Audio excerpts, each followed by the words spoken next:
தமிழக மக்களே வணக்கம். இன்றைய தினமொழியில் இன்றைய அறிவுரை என்னவென்றால், பெற்றோர்களே உங்களுக்குன்னு வேலையாட்களை நியமித்துக் கொள்ளுங்கள்.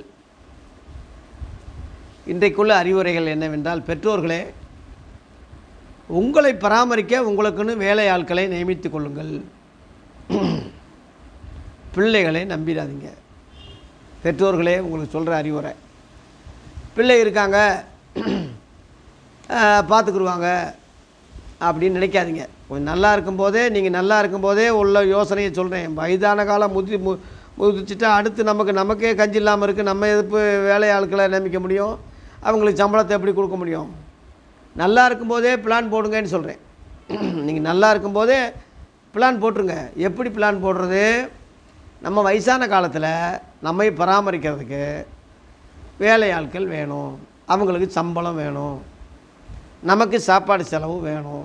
ஆரம்பத்துலேருந்தே பிளான் போட்டிங்கன்னா கரெக்டாக வந்துடும். உங்களுக்குன்னு ஒரு சேமிப்பு, உங்களுக்குன்னு ஒரு மருத்துவம், உங்களுக்குன்னு ஒரு வீடு. உங்கள் காலத்துக்கு பிறகு பிள்ளை எடுத்துகிட்டு போட்டோம்.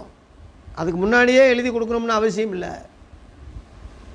நீங்கள் இருக்க வரைக்கும் நீங்கள் யாருக்கும் அடிமையாகாதீங்க. யாருக்கும் இருக்கிற வரைக்கும் நீங்கள் பரதேசியாக போயிடாதீங்க. கொடுக்குற கை நீங்கள் ஏந்தக்கூடிய கையாக மாறிடாதீங்க. ஆரம்பத்துலேருந்தே பிளான் போடுங்க. என்ன பிளான் போடுறீங்களோ அது நடக்கும் கண்டிப்பாக. அசால்ட்டாக விட்டால் அசால்ட்டாக போயிடும்.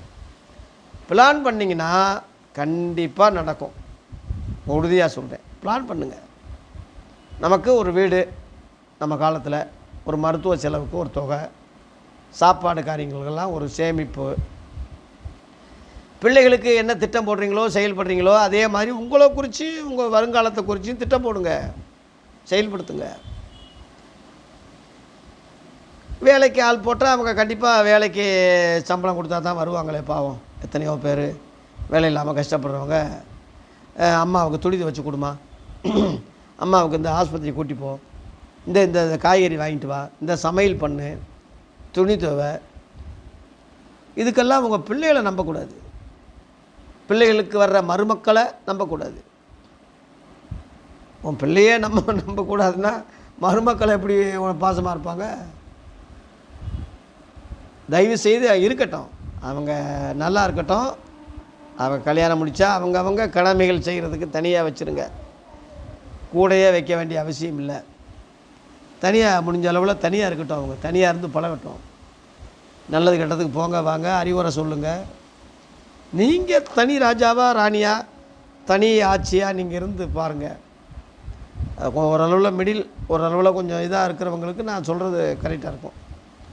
ரொம்ப கஷ்டப்பட்டு ஏழைகள் ரொம்ப இதாக இருக்கிறவங்களுக்கு கூட இந்த நினைப்பு ஆரம்பத்திலே நினச்சிட்டிங்கன்னா இவ்வளோ கேவலமாக, இவ்வளோ மோசமாக, இவ்வளோ பிச்சைக்காரங்களாக போய் இப்படியெல்லாம் நீங்கள் போக வேண்டிய அளவில் வராது.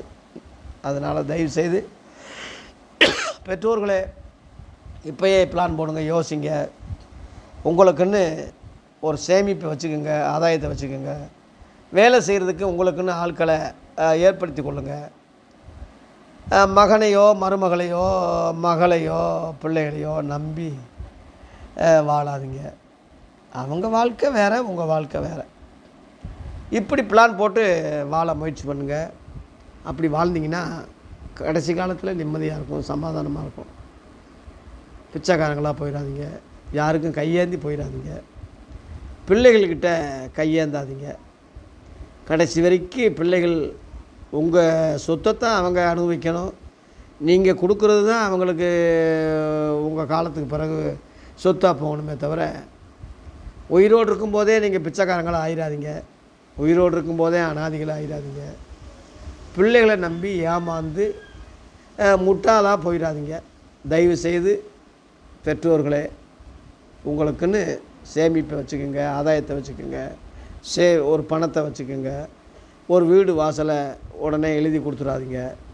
உங்களுக்குன்னு ஒரு சேமிப்பு வச்சுக்கோங்க. நீங்கள் நல்லா இருங்க. காலத்துக்கு பிறகு பிள்ளைகள் நல்லா இருக்கட்டும். பிள்ளைகள் சொல்லி உங்களை விட அதிகமாக நேசிக்காதீங்க. உங்களை நேசிங்க, உங்கள் மனைவியை நேசிங்க, உங்கள் வயதான காலத்தில் உங்கள் சேஃப்டியை நேசிங்க. அவங்க ரெக்கை வந்தால் பறந்துடுவாங்க. அவங்க நல்லா தான், அவங்க விவரமாக தான் இருப்பாங்க. கவலைப்படாதீங்க. உங்களை குறித்து கவலைப்படுறதுக்கு நீங்கள் தானே இருக்கீங்க. பிள்ளைகள் உங்களை குறித்து கவலைப்படுவாங்களா? அவன் மனைவி பற்றி கவலைப்படுவான், அவன் பிள்ளைகளை பற்றி அவன் கவலைப்படுவான்.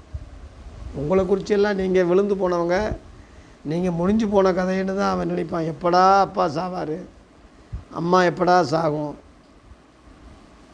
இப்படி தான் நடிப்பாங்க. செத்தா சந்தோஷம்தான், சும்மா நீலி கண்ணீர் சும்மா அழுத மாதிரி நடிப்பான். மற்றபடி 99% அப்பா எப்படா சாவான்னு தான் நினைப்பாங்களே தவிர நல்லா இருக்க நினைக்க மாட்டாங்க. தயவுசெய்து அப்படிப்பட்ட கொடூரமான பிள்ளைகள்கிட்ட நீங்கள் அன்பு பாராட்டினா அது முட்டாளை விட மகா கேடுகட்ட முட்டாளை, ரொம்ப வடிகட்டின முட்டாளாக நம்ம ஆயிடுவோம். தயவுசெய்து உங்களுக்கு அதான் எனக்கு அதான், நானும் முதிர் வயது தான்.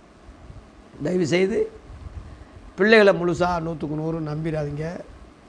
அவங்களுக்கு உதவி செய்வாங்கன்னு சொல்லி நினச்சி அசால்ட்டாக அவங்கள விட்டுறாதீங்க. உங்களுக்குன்னு ஒரு வாழ்க்கையை, உங்களுக்குன்னு ஒரு வேலையாட்களை, உங்களுக்குன்னு ஒரு சேமிப்பை, உங்களுக்குன்னு ஒரு உணவை, உங்களுக்குன்னு ஒரு சேமிப்பை தயவுசெய்து சேர்த்துக்கங்க. அதுக்கு பிறகு மிச்சம் இருந்தால் அவன் பார்த்துட்டு போவான். அவன் அதை யோசிப்பான், எங்கள் அப்பா இப்படி வாழ்ந்தார், பரவாயில்ல நம்மளும் அப்படி தான் இருக்கணும். அவன் உன்னை பார்த்து சுதாரித்து அவன் பிள்ளைகள் இடத்துல அவன் முதிர் வயதாக இருக்கும்போது அவன் உன் காரியத்தை அவன் பின்பற்றுவான். இதுதான் வாழ்க்கை, இதுதான் தத்துவம், இதுதான் கரெக்டு. இப்படி வாழுங்க பிள்ளைகளே, பெற்றோர்களே, முதியோர்களே. நல்லா இருங்க, நல்லா இருப்போம், அறிவோடு செயல்படுங்க. நன்றி.